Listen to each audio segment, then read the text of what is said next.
Hello, everyone, and welcome to the RBC panel.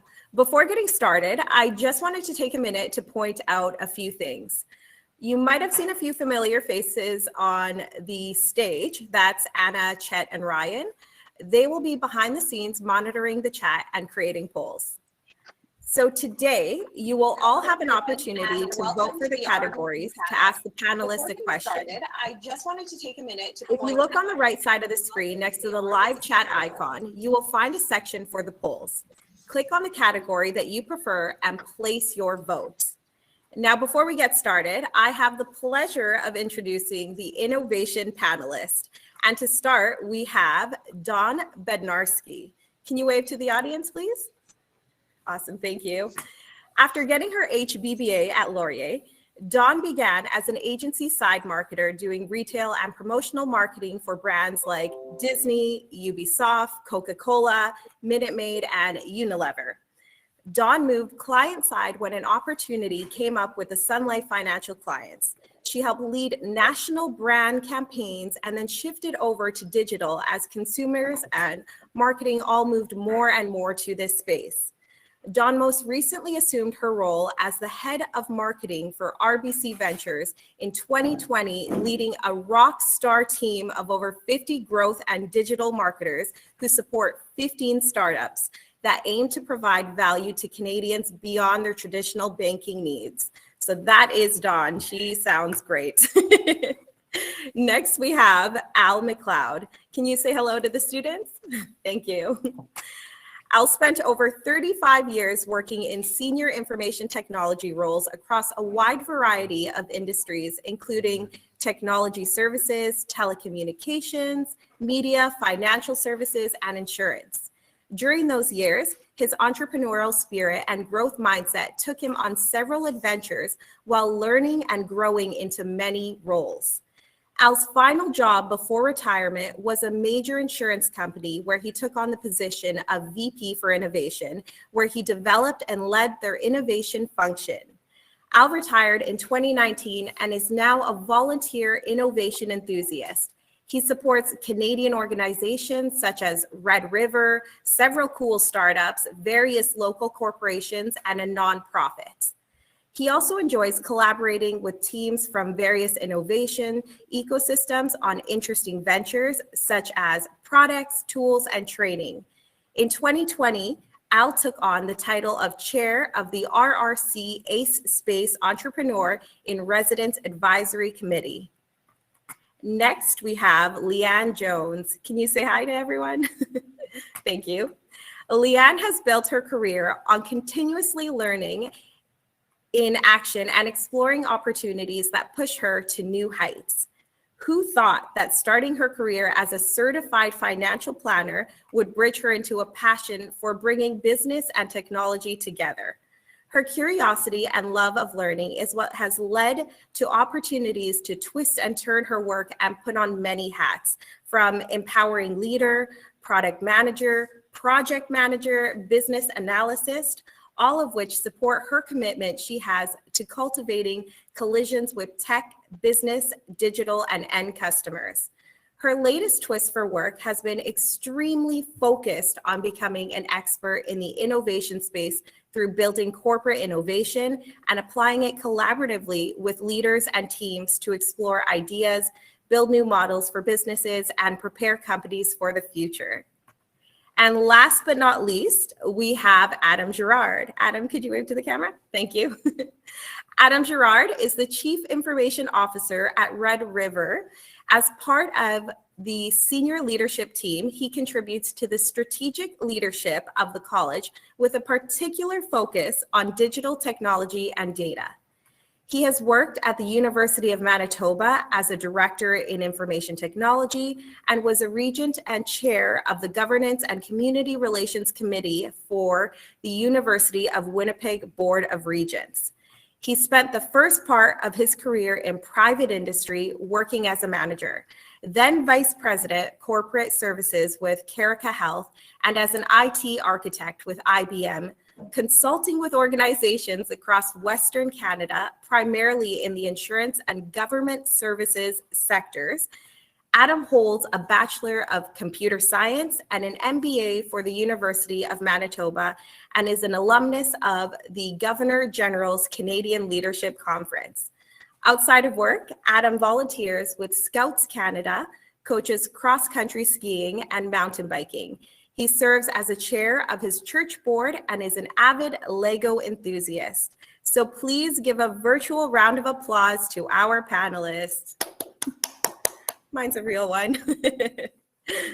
Now for the exciting part. The first question selected from the poll is, just give me 1 second here while I pull it up.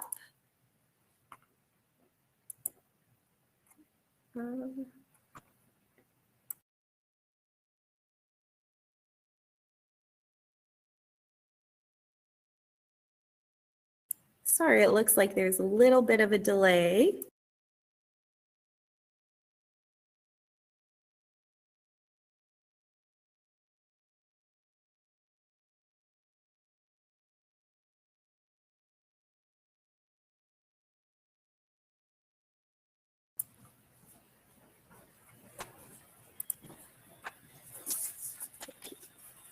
All right, so our first question is, what drew you to innovate and support innovation? And you'll just have to unmute your mics if you want to. Who wants to go first? I can go first. I unmuted first. Do it. That's an interesting question because I'm not sure that there's a choice. I think in a lot of in my field anyway, often IT is looked on to innovate. We have to bring innovation into an organization. Innovation is a lot about using what you've got in new and interesting ways, and that's often about trying to do more with less or do more with what you've got. And so innovation is necessary in pretty much everything we do. I think there's ways of doing it really interestingly and well and methodically, but I'm not sure that there's a choice. Yeah, I think, oh, go ahead, John. No, you go ahead, Leanne. I was gonna say, I tend to agree with you, Adam, like there isn't really a choice, but I would say that like if I think back on where I've been, I've always really liked to try things and push something that's conventional, just a bit beyond what I think it could achieve, right? So just trying those things. So I think just naturally that kind of has always been a mindset I've had.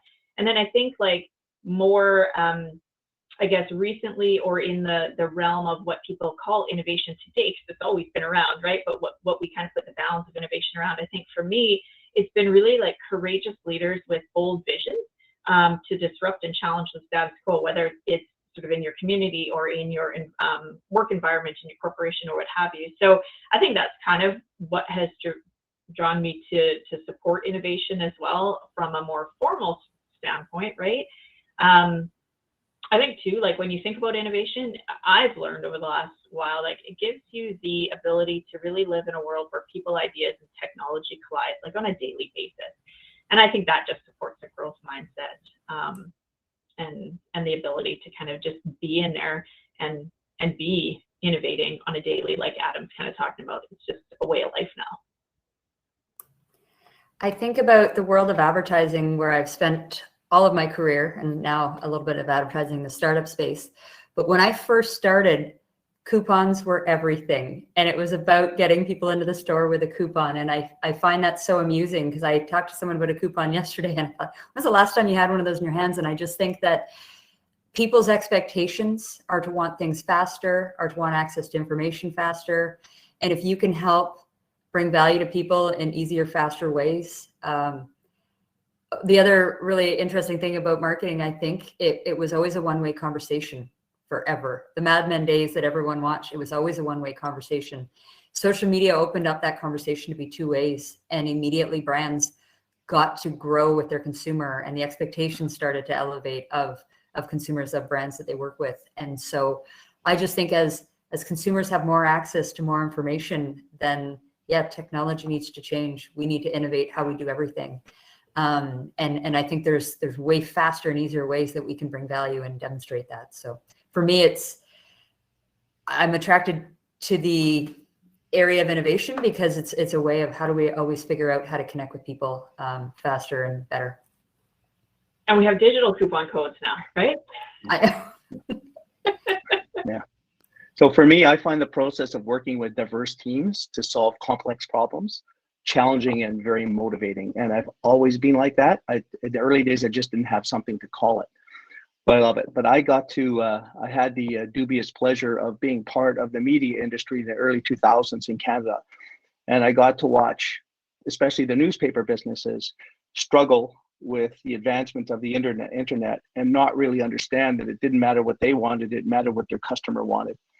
And that taught me some real lessons about the pain of watching your industry being disrupted and torn apart. And the company I was part of, one of the largest media companies in Canada, frankly, went into bankruptcy protection and was split up, disrupting a lot of people's lives. So that taught me a real lesson about the value of innovation. Thank you all for sharing. That's great. That's very true. And innovation does always just naturally seem to happen, whether we want it or not. So for our next question, it is, what have been unexpected influences or factors that have forced changes in technology at your workplace? Well, there's that pandemic that happened. And like, that was an overnight force. And I think it's so funny how so many companies thought that people had to be present to know they're doing good work. And I look at my husband runs a call center. I had a team of many, many people, and we were always let's be present, let's jam together. And I think of how the Zooms of the world skyrocketed during that. But I also look at other technology that emerged, the brainstorming softwares and the ability to join in on conversations and work together on brainstorming, or even something so simple as office snacks for team meetings. There's companies that formed that you could get snacks delivered all over the world, from all over the world, if you were having a virtual conference and things like that. And so the needs changed very quickly, and it was pretty interesting to watch. Now we're on the flip side of that, and we're going back gradually, and not everyone's going back at the same pace. And it's not like they open the doors, we go back to where we were, because we all trained ourselves to want different things. And now we're figuring out what is the technology that's going to enable that experience where some people are at home, some people are at work. It's pretty fun. Not that the pandemic was fun, just to clarify that. Yeah, I'd echo that. I think if you're looking for an example, that's a fantastic example that is a huge disruptive force that caused everyone to change something about the college. And as students, you would all have experienced this. We flipped to online learning. And so what the instructors had to go through to figure out how to change their courses, and how we could have technology support that. We had to send people home, many of whom did not have laptops or computers, and they had computers, but they were the big things that couldn't move. So there's lots of, and how do you have people connect in remotely? There was tons of stuff that forced us to change how the technology would work and respond to. There's lots of other little forces that happen like that. There are these disruptive influences that come and just sort of plunk down and force you to change, but nothing's as clear an example as the pandemic, because it just had to shift. Teams was sort of this cute little thing earlier, and Zoom, yeah, people used it, no one really used it much. Now everyone knows how to use it, and everyone, people were talking with their grandparents on it. People were having family, like it's a societal shift that has happened. What happens when we go back will be interesting as we start to move out of this, but a lot of this is here to stay. So one thing I want to point out is it's amazing how quickly companies can respond to an unprecedented crisis like this. And they have so much of a hard time doing other things. And it's because you can do amazing things in an emergency situation with unlimited budgets, a single uniting purpose, and zero distractions. We never have that. We never have that. So that's why people had teams sitting there in test mode for 5 years. They had, all this stuff. Suddenly we could stand it up. So how can companies take some of that energy there and just carve off a bit to do other things? Because that's the hard part. How can you actually now do that in many situations? And how can we do this with something like climate change now? How can we actually, does it have to be truly something that's at your doorstep, or can you use it for something, use the kind of energy we had for something that maybe isn't as easy to understand? I think the pandemic is like the most obvious, and that was kind of where I went to, was like, well, obviously just kind of getting everyone back up and working and enabling a workforce over a weekend, right, to be at home. I'll bring something else into the conversation, and maybe even if if the other panelists have something to say about this in your own industries. But another influence that kind of sometimes comes, I think, you know, out of left field, and you maybe don't realize it, is different kinds of competitors in your space, right? So I'll talk about it from the industry I'm in, which is like an old insurance industry, right? So it's a company that has been offering insurance for forever, and now, as you look ahead, our industry is being disrupted by technology companies, right? So you kind of flip the lens and the perspective to say you're an insurance company and this is what you're offering, and you're using technology to do that. But then you have these technology companies coming in, nimble, understanding really what they can do with technology, and then offering insurance as part of that, right? So I think some of those influences as well, with what types of competitors enter your space, can always be something to kind of force you to look at the technology aspect of your company.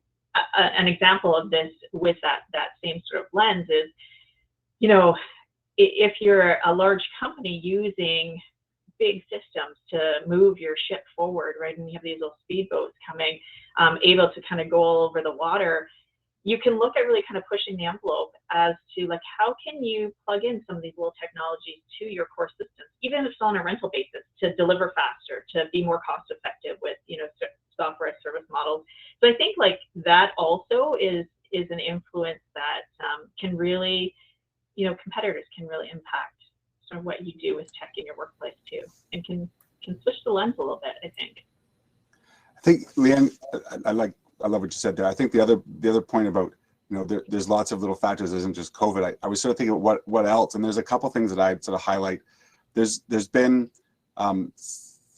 sort of societal shifts that have also occurred that have forced us to do things. So little things like privacy, and, you know, people have decided, like back in the day, I don't know, you know, old websites and stuff like that would collect users' passwords, and you'd have open text passwords, and you'd, you know, give your personal information out. And we're starting to understand that that's not so great. And there's requirements now, there's laws, but there's also sort of expectations that mean that we have to be much more careful with how we use people's data, and the amount of tech underneath that to make sure that we're securing it and protecting it and using it right for the right reasons is extraordinary. But also little things, maybe it's not a little thing, but, you know, for example, we have folks now who, lots of people were understanding that, you know, gender identity is a fluid thing now. And so when you ask on a forum, are you male or female, that's not enough anymore. But the change in the tech to say, have other choices there, there's a complexity about figuring what choices to have. But just being able to capture the fact that someone might not identify in that way is an extraordinary feat of tech, because we're dealing with technology and systems that are too old to change, or that we don't have access to change. And so it can force an entire shift just from those small little things. It's been fascinating to see that kind of stuff, that societal shifts, the way we're going, affect what we have to do with tech to support it. Mm-hmm. Thank you, and you are so right. Right now, our focus has been so much on COVID. We only see that side, but there's so many factors that take place as well in our workplace that we just completely have forgotten at this point.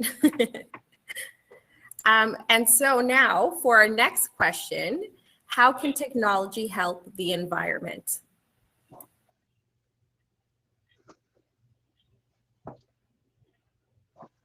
I'll take a stab at that. Yeah. I'll take a stab. Yeah.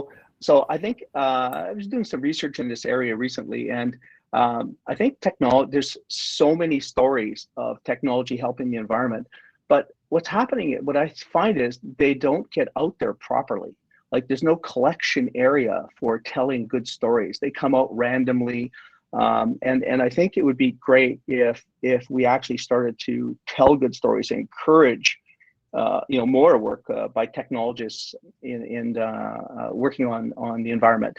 But I think things will go where we want them to go as a society. And if we put the funding, and if we encourage certainly cross-functional teams are the best teams to work on technology problems, and not small ones, but big ones. Work on big technology problems. I think we can solve a lot of problems. I was doing some research the other day on Amazon Web Services and their sustainability, and I was shocked at the work they're doing in terms of trying to get their environmental impact to zero by 2025. it's amazing the infrastructure they're building in order to have a sustainable data centers. Microsoft is experimenting with underwater data centers because they believe they can be more sustainable. So, and then the pure work in things like on electric vehicles and all those kind of things are really, there's stuff happening everywhere. But I think we need to encourage the stories to be told more, so we get more people working in the field and encourage scientists to work together. Yeah, I mean, I think Al, to build on what you're saying, I think those are really great examples of, like, you know, how technology will in the future help, right? People are researching with it already. They have these goals and targets, and you know, companies like you've mentioned are gonna work to meet those, right? Like, they're gonna put these goals in front of them. I think the other, I guess, perspective I think about when we think how can technology help the environment are some of the offshoots of technology companies, right? What do they stand for? What values do they have? How are they having side or adjacent programs that sort of are the greater good for the environment? So not solving maybe those fundamental, like, you know, the baseline of this question, the fundamental, how can tech or how will tech in the future help our environment and sustain it? But what are the things that are happening now through not just technology companies, but a lot of technology companies that are focused on that? So, you know, one example, which, you know, is a decent story around a little company in Toronto, Ecobee, right? So their whole mode of having thermostats that are going to control the heating and learn about the heating in your house and that sort of thing is their business, and extending that to other sort of smart home products, right? But in doing that are cutting down to those environmental effects as well as the energy levels and those types of things. So you have these companies that are focusing their tools on something that, you know, a customer needs or wants, and then there's downstream effects that are coming, you know, alongside that, and maybe those small downstream effects will help chip away at that until those big sort of goals are reached by these companies, like Al was talking about, in these really big research types of technology areas. That's the perspective I think I would want to add to that question. Apologies, my technology failed me during that question. You lost me for a minute. But you can also stop me if someone already talked about this, but you know, what I love is that technology is helping people on an individual level be aware of their impact. And there's some amazing apps out there. One of them is within our house, within RBC Ventures.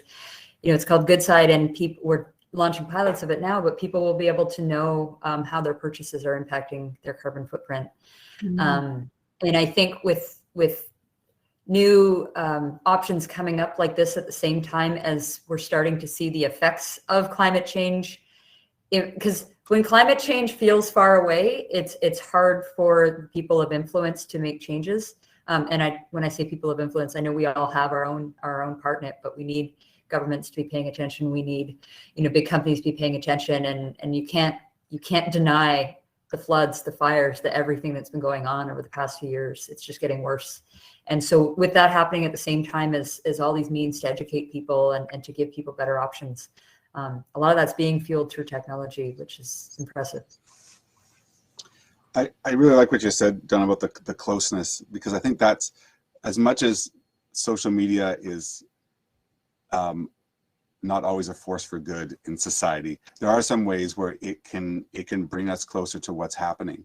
And you combine data with some of that tech that runs social media, and people can be aware and can start to make choices and understand their impacts. And so as much as there's lots of tech that, I mean, I think it's going to be what solves a lot of the problems in the world, in terms of, it has to be, because we're past the point of making changes. We have to have tech that actually fixes the problem for us.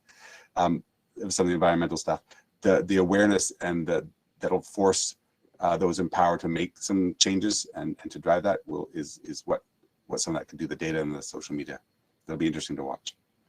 And I think on top of that, just even the app that you mentioned, Dawn, that just brings it closer and closer, right? So you're right, like as things seem far, you know, we'll get there, people may influence, but it's that individual basis and awareness. So it's almost like those movements of it's close to me. I can understand this about myself. I'm the one who can make that small step. Will maybe help get us there through technology. So there's lots of different aspects to this. It's a really big question.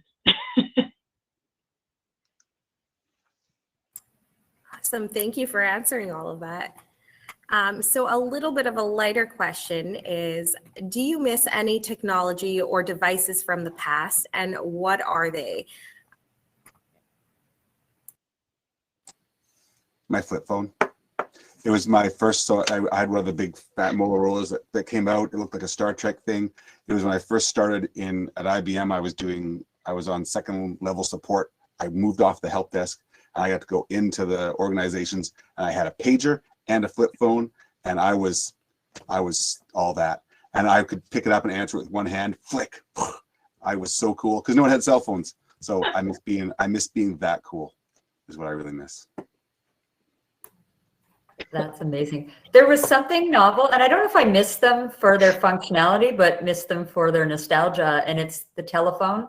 Just like the act of dialing a phone and hang up, there's just something to it. It just felt so, I don't know, like you were excited to know what was going to be on the other end. You didn't know if the person, like there were just things you didn't know when you were calling someone, and if you were going to get through, and then there was no other way to reach people, which was fascinating. Like imagine trying to organize with your friends and not being able to text them. And if mom's on the phone, you're not getting a hold of your friends that night. And so there was something novel about all that anticipation. And the other piece, honestly, it was owning CDs. Just the rite of passage of buying a CD, of having those stacked. It was fun. And it felt like it was a source of pride as a teenager to have those things. I just think everything's so accessible now. So it's the novelty. I wouldn't say any of that makes sense, and I don't have those CDs anymore. But and I much prefer today's world. But there was something really novel about that. It was fun. I have to admit, I don't relate. I don't miss any of those technologies. I remember them, and I remember at the time maybe, but I sure don't miss them. I buy new as quickly as I can get it. I'm an early adopter. About a third of the times I buy before I should be buying, and I regret that I bought it. But looking back at any of those, even my first BlackBerry, I remember was a great device. But man, I'll tell you, I so don't miss not being able to access the web on a device. And oh man, what times those were. So anyway, no, I don't miss any of it. Yeah, I thought I was maybe going to stand on an island as this was kind of going, because I was like, this is a hard one to think about. I honestly can't think of anything I really would turn back time on. To your point, Dawn, about like the physical nature of CDs, like, I mean, the vinyls are making a comeback, right? Like my daughter's into collecting that now, and it's really cool to look at. It takes all her spending cash, so, whatever. But I don't know if there's anything I would turn back time on, because I think everything I use in my daily life is just made easier, right? And more convenient. So why would I give that kind of stuff up, right? Like, why would I go and plug a parking meter downtown when I could just sit in my car, pay for it, and walk away, right? I mean, I guess I appreciate when I was trying to find something like this, I appreciate that some of the old is still around. Like, I do appreciate still reading a physical book, right? Like I like to want to do that. So, I mean, I guess though, I hope that doesn't ever go away in terms of like having a hybrid of that. But yeah, nothing I would really turn back time on, to be honest. Yep, those are all really good answers. And, I actually like talking on the phone too, and I miss having a hamburger one. So I think that's something that I miss. So I'm actually going to ask you guys a question from the chat. I hope that's okay. It's pretty easy, so you shouldn't worry. So given that everyone now works from home, what steps do you take to separate personal life from work? I keep my work laptop in a separate room. I don't want to see it when I've walked away from it. I set clear boundaries and communicate those with my team as well, and ask for theirs. So people I work with know I'm an early bird, so I'm not checking things after 8 at night. And if something's completely on fire, they can text me. So all of my work is contained in one icon. If they need to find me, the people who need to find me know how to find me, but I don't actively check it because it can lead to anxiety, and it leads to yeah, those boundaries get crossed too easily. And so I set them and I communicate them, and I try to put the computer somewhere where I can't see it. There's going to be days and nights where you got to work late. We all have those. But if you can create those boundaries, I think that's important. Yeah, I think a lot of this is about the onus is now on the individual to really create those boundaries, because you're at work all the time. You could work all the time. I do have staff that work way too much, but I also know that I have staff that they send emails at 4 a.m. because they woke up and they have a thing in their brain, and if they could just get it down, they can go back to sleep and then they're done. And so that's helpful. There's a real clear expectation, though. I'm not answering an email at 4 a.m. And so that, I think, to Don's point about setting those expectations with your team, we are not a 24-hour shop. If you're working late at night, that's fine, but don't expect people to respond. And I have that expectation with my boss, and I have that expectation with my staff. I also, I shut down things, and again, to Don's point, people who need me know how to get a hold of me, and I am not the most important person in the world, and so I can actually turn that off. And so people that are checking their work email all the time and responding all the time, I call people on that. I think that's important as a leader to do that, to say, don't. The other thing, I put this in one of the answers I think in there, is that we've had staff that have offered they commute at the end of the day, so they stay at home, and when they're done, they go for a walk for 20 minutes and then they come home. And so they're to make that separation, to go to a different place. If you can have a different room, that's great. I have my personal computer and my work computer at exactly the same spot, so I sit here when I play my video games or whatever. But that leaving and then coming back can sometimes be helpful too. Yeah, I think I'm a little bit more of a forced break. It just kind of depends, I think, on your lifestyle too. So to your point, like taking that commute, usually I know when our home schedule starts, so I will break at that point in time, leave my laptop somewhere. So it is a bit of a physical dispersion. I will say one thing that I appreciated over, and I think it kind of came more over the course of the pandemic into my world, was taglines on bottom of emails saying, like, my working day may not be your working day, don't feel the need to respond. I really appreciated that, especially from leaders that are kind of maybe doing their work at different hours, and I'm one that does seem to slip work in whenever kind of the idea comes to mind, and so I did appreciate that, and I actually adopted that on my own, because I didn't want any of my team either to feel that just because I'm up late and I do my best work, from 10 to 1 at night, that they needed to do anything about that. So I think it depends too, like from a leadership perspective, you can always hold those types of things as well to make sure that you're not setting those expectations. But yeah, I mean, I think it's a challenge. I will admit that. And I'm sure, like students, right? If you're doing school remotely as well, you're in your four walls a lot. So you have to figure out what works for you and what makes you understand what side of your brain you're kind of working on in that moment. I am not a role model in this area. Next question, please. That's fair. Thank you. Okay, so the next question is, in your opinion,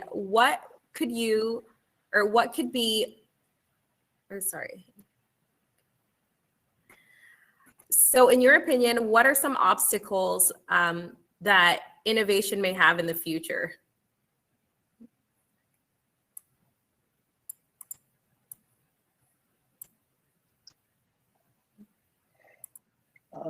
I'll start. So for startups, I think the good news is that there's been a lot of build out of innovation ecosystems supporting them, but there's still concerns about funding, access to funding. And I think Northforge and others have done a good job in Manitoba of trying to build an angel network in that, but there's still need for more funding for startups. For corporations, I think it's very, very difficult for corporations to do big innovation because remember I said before in an earlier question that companies are good at doing one thing. And so if you're busy running a business and not dealing with the pandemic and just running that business, it's really hard for you to also focus on being innovative and adopting new business models and things like that. So for corporations, it's the things can always be put off till tomorrow. And hey, we had a good quarter. Hey, we had another good quarter. It's that quarter by quarter thinking that is a challenge to corporations innovating. You need to break that cycle and actually have a way of running your business while you're looking for those new innovations. And if you can't do that, then that's a big barrier to innovation. Yeah, I was going to say, like from a large organization perspective, I mean, it's not a future obstacle. Like we're there. Innovation is difficult in large companies, like Al was saying. And I think the obstacle is that like keeping innovation as a thing off to the side will, you know, in longevity will make it a bigger obstacle because of all the reasons Al said. So I think like to combat that, thinking about innovation as a way of working, right, within a team and dispersing it into just like, this is how we build product. This is, you know, the steps within our product development cycle or invention cycle would help that. I mean, I would like the other panelists to, you know, to weigh in on this too. Like when I first think about this, and maybe it is from a startup lens, I think saturation might become kind of one of the obstacles. So how many sort of new idea apps I've heard of that do the same thing, right? So how, like, aside from funding, how do you compete in, you know, this world that is all kind of going maybe after the same thing in a same and maybe not so unique or novel way? That might become an obstacle in the future. So if you're not sort of building on and finding new niches of that. But that's, I mean, that's my opinion. I would love to hear the others weigh in on that, because there's a whole lot more to that world than what, you know, my perspective is. Yeah, I think there's lots of different levels of that, of innovation, right? I think so the when you're innovating, there's lots of opportunity for individual staff to innovate with the things they do every day. And if they can get a mindset around how can I make things better with what I've got, or how can I inject some newness into this, like the micro innovations can happen all the time. I don't know if there's much of a block for that other than people's imagination. I do think organizations that get larger, if you were, we need to innovate, and this needs to be this big thing that's going to transform us, people are going to can get stuck in that. And I think that the other thing that I've noticed, especially in our organization at the college, the degree of change that's happening. Once we've figured out that we're going to do a thing, and maybe that's a very innovative thing, we need to now actually execute that and actually operationalize that. And I can't go and innovate 100 other things until that gets done and put in place. And that might be several years. We're doing a lot of innovation right now around how we design courses and stuff like that. But that's the thing we're doing right now. I can't go and innovate in 100 other different ways because there just isn't capacity to do all that change. So yes, the innovation, yes, we can do that, but we need to allow time to operationalize and take it in. I fell off, but I'm back. I think time and money, I think you touched on it, are the two biggest things. But if you're like, I actually, as I think about innovation today, there's never been ways to be more connected to people who can help you. Mm-hmm. And there's never been more programs that can fund good ideas.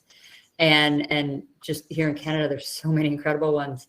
And so I think if you're starting with an idea that's helping solve a real problem, and you can quantify that problem to where you can show that it is worthwhile for someone to invest in this, because that's another thing. If you're solving a problem that's only helping this many people, or maybe it's a niche, but it's okay if it's actually a small group of people, because if it's a niche group of people that are worth a lot to somebody, that also can have an impact. So if you have an idea that is worth something to people, and the collective of it is either worth a lot to or a little to a lot of people, or a lot to a lot of people, that funding can happen and the right people can be there. So thankfully, no shortage of connection with everyone around the world now who can help with ideas. And especially here in Canada, there's so many programs. Thank you. Those were all really good answers. So for the next question, how do you spot opportunities for innovation?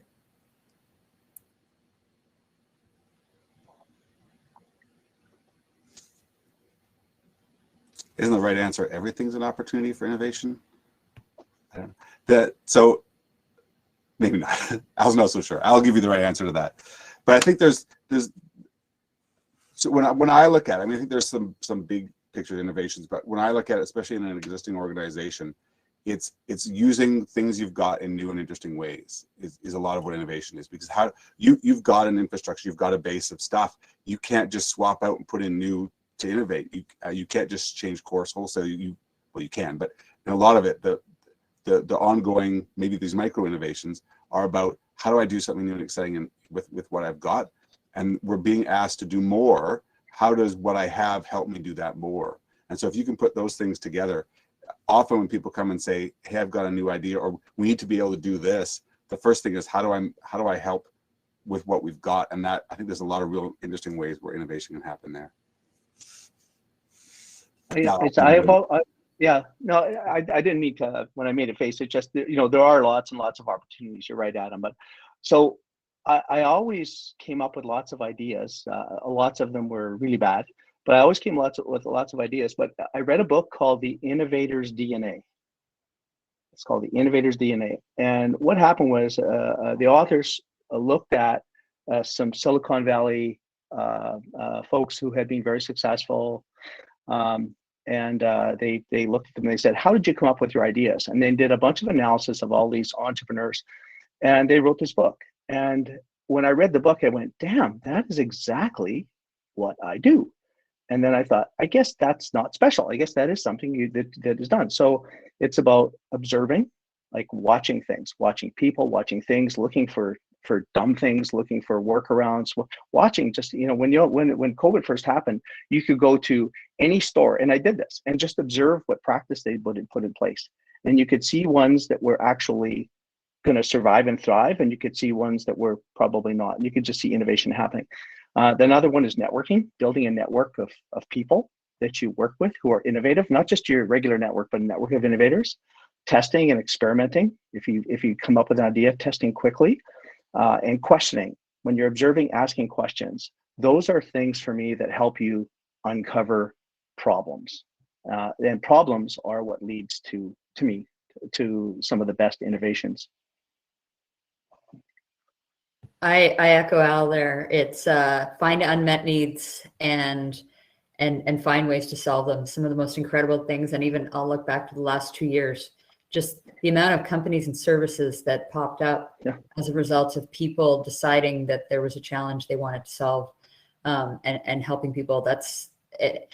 And when you find an unmet need, that's where you can easily rally people around you as well to drive that forward. So I would agree with you there, Al. I'm going to say ditto on both of those things, and just add one thing to it is like the continued human connection around these things. So how do you find unmet needs? How do you observe these things? Lots of times it's through human connection, talking to people, understanding, right? That human connection can be, two-way over technology, but that's the layer I'll add to it, because I full-heartedly believe in everything that you've all said there. So. Thank you. And actually, I'm going to choose another question from the general chat. It goes with this, with what you've already answered. And somebody wants to know, what suggestions can you give when you have an innovative idea to put it to work and to make it real? Well, if you have an innovative idea, I've got lots of ideas too. So what you want to do now is find out whether or not it's worth anything.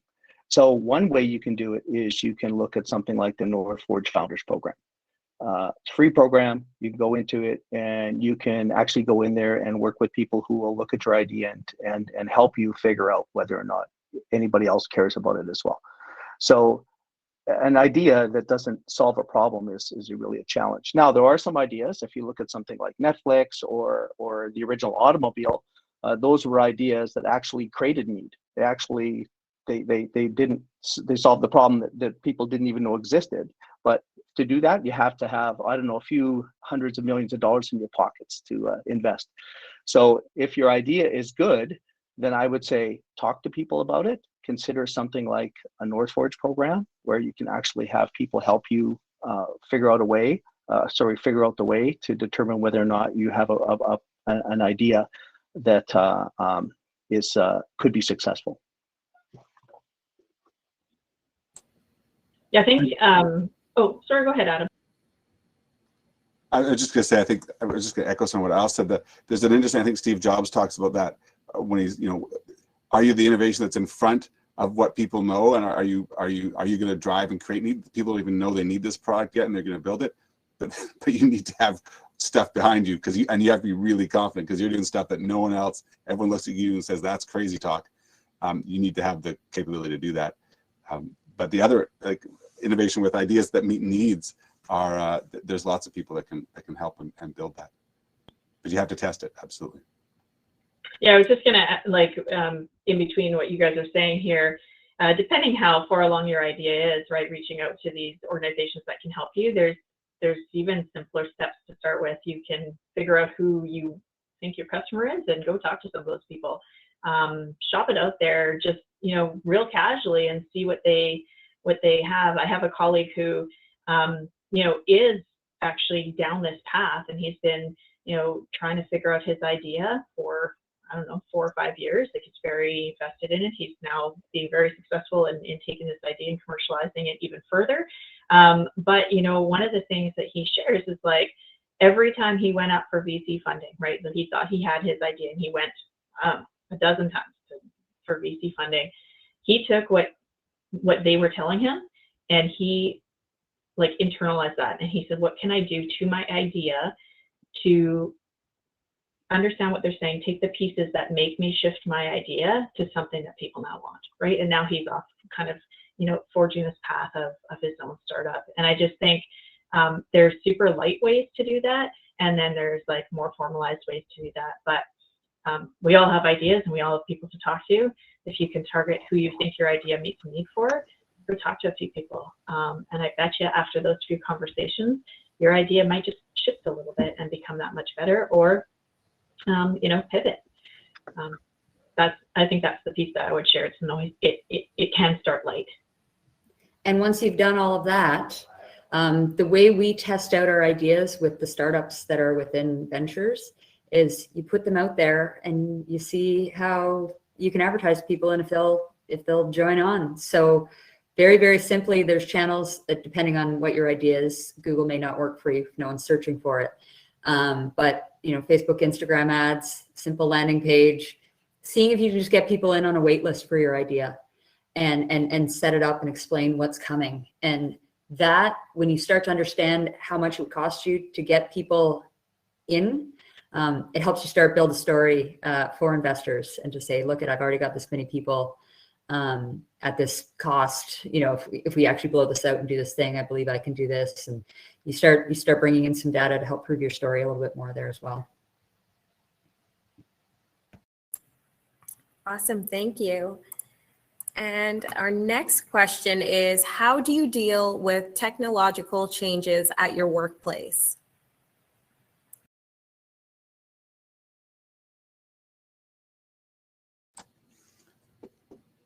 Technology never changes. It's fine. It's good. We're fine. I want to ask if there's more to that question, because it's in terms of technology changes that are from the outside impacting in. I think there's it's a real challenge, especially in larger organizations. So, like the college, for example, we have to assess and figure out what technologies we can adopt and how we can bring that into the organization. There's change management, there's process change, and all that kind of stuff. So figuring that out can be really hard. On the other side, there's some technology that you just have to hold on to and watch where it goes. So Microsoft's made a big shift recently. Well, not recently, but it used to be that you'd buy Windows, you'd buy Microsoft Word, and you'd have a series of floppy disks, also technology I miss, and you stick that into your computer and you press a button and it whirs away and you install it, and now you're good until you decide to install something else. And so organizations could control that. They could figure it out, they could assess it, they could understand the impact, they could decide when to put it in and when not to. Not the case anymore. We've all embraced Microsoft Office, Microsoft 365, and Microsoft decides when things are going to change. It will install a change in your computer, and good luck figuring it out. And so that's what you have to sort of hold on and embrace this technology change now, which I actually kind of like better, because the old way we wouldn't change as much. We'd say, I'm not ready for that change, or let's assess it a little bit more, or spend more time. Now we don't. We just have to put it in place, and people have to adapt to it. And we're like, okay, and you move along. And sometimes there's some challenges with some of the things that they've changed, and sometimes it's great. And you know, even as leaders in this, so as the CIO, I come into Teams one day, I say, oh, Teams is different now. Normally, I would have known that kind of thing if we're putting in a major change. Microsoft didn't consult me when they wanted to put a change into Teams. So there's a shift in how we're having to embrace technology, and with a lot of technology moving to cloud and software as a service stuff, you don't have the choice anymore. Technology changes, and you can't assess it. So I'm not sure if that's a helpful answer to that, but technology change happens to you now, and you have to figure out how to adapt to it. I think the communication is as critical as the tech.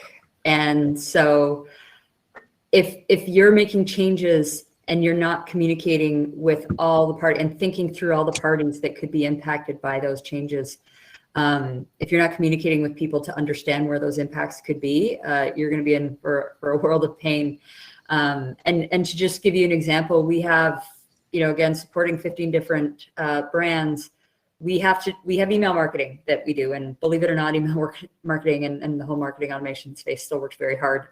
And when we want to change the email service provider that we're using, the email marketing service provider that we're using, I can't just change it on one business because there's universal opt-ins for consumer and universal unsubscribes.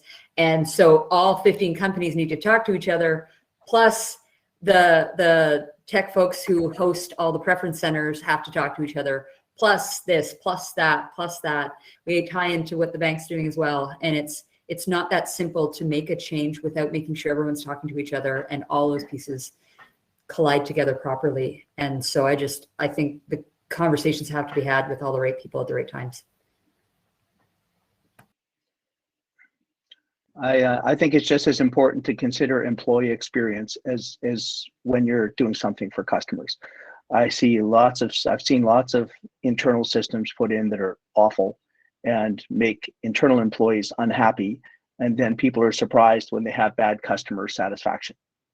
So I think treating everyone equally, treating employees like customers, using your CX, customer experience, and user experience skills, to me, are super skills. They're two of my favorite skill stacks. And so making sure you're using those UX skills with internal employees as well is key to me.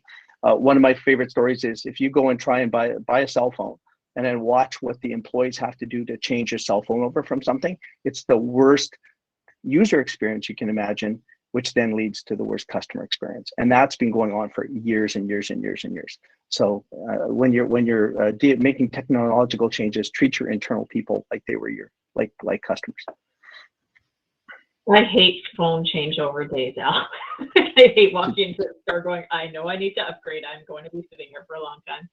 Try to be the employee. Yeah, well, right. I think the thing on top of that, I interpret this a little bit differently, like how do I react to those changes in my workplace?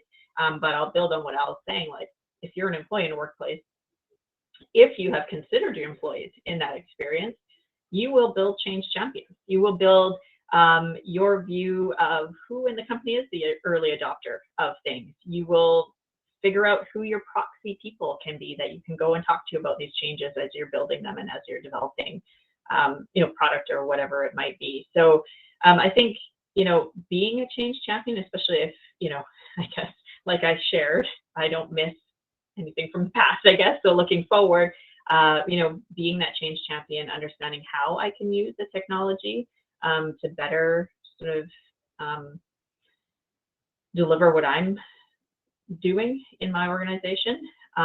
Sometimes even being able to find technologies that you can bring into the company kind of on a side route to say, I think we could really use this. Like, for example, we were using online whiteboards since 17, 18, right?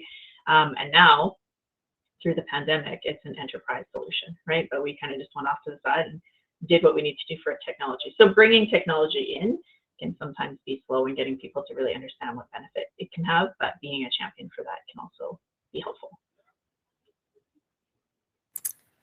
Thank you. And I am going to ask you one last question.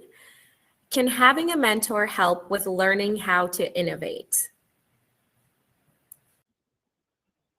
I will say hands down, of course. I think if you find the right mentor who, understands what you want to learn from them, can be sort of that source of maybe even your first, sort of person you pass ideas by. I think, of course, mentors can always help you learn to innovate. They can push you beyond as well, right? So. Absolutely. And you don't have to have just one. You can have more than one, because depending on what you're trying to do, you might have 3 different problems you're trying to solve, and there might be 3 different mentors who've been down different roads that you need to draw on. So absolutely. Yeah, I think in all aspects of things, mentors help. It's certainly innovation, but in all aspects of people's careers and that kind of stuff, find people that can give you advice who you trust. This doesn't have to be, it doesn't even have to be like a formal ongoing relationship, although that really helps. But, find people you trust, ask them questions, and people are often really willing to share advice and support you. So I believe strongly in mentoring and being mentored, and I think that Dawn nailed it. Is that if you have somebody, just if you have a mentor who's your business mentor and helps you, with career progression and things like that, that's all great. But having somebody who is an innovation mentor, somebody who's actually an idea person and can help you evaluate those kind of things and maybe help you start a business is terrific. And to what Dawn said, you can have formal mentors through something like the Northforge program. You can have informal mentors. The other thing to do is establish a network, your own network through LinkedIn of people whose opinion you respect and who you think are really good at giving you ideas or giving you feedback on ideas. And I consider that part of my formal network, probably the most important part of my formal network that I use for idea sounding boards and things like that. I also think beyond the mentor, you need a cheerleader or 2. You need someone of influence who's telling your story to other people and amping you up to other people. Just as important, because if you're doing this on your own and you don't have others supporting and rooting for you and telling your story, it's a lot harder. So try and find those folks too. One thing also to add to that is sometimes you can get a lot from mentors that are not like people to you, right? So looking for someone who you might not think might be the typical mentor for you, you may push beyond your comfort zone. Those mentors can actually really help you grow in certain ways as well. So looking for that in some of your mentor network, for sure. Well, thank you for that advice and for telling all the students this information. I really, really appreciate it. And thanks for taking time out of your busy schedules to share your experience with us today. Hopefully some of it lands with us because I know it's so much information being thrown right now. So again, thank you for that. Thank you to the participants today for tuning in early in the morning to listen, either from your bed or maybe from your office in your home. And I'd also like to say thank you to my team, Anna, Ryan, and Chet, for working the polls and engaging with everybody in the general chat. I really appreciate it a lot. Oh, there's Chet's picture too, and Anna. So thank you guys. And thanks to the organizers as well for running the conference. And I think that pretty much wraps it up, unless anybody wants to say anything else, give a last piece of advice. Thanks for having me. And thanks to you. Thank you. You did a great job leading us through this. Thank you so much. Oh, thank you guys. And it was nice to meet all of you. Cheers all. Cheers. Have a good rest of the day. You too. Nice to meet you, everyone. Thanks, everybody. Bye-bye. Bye-bye.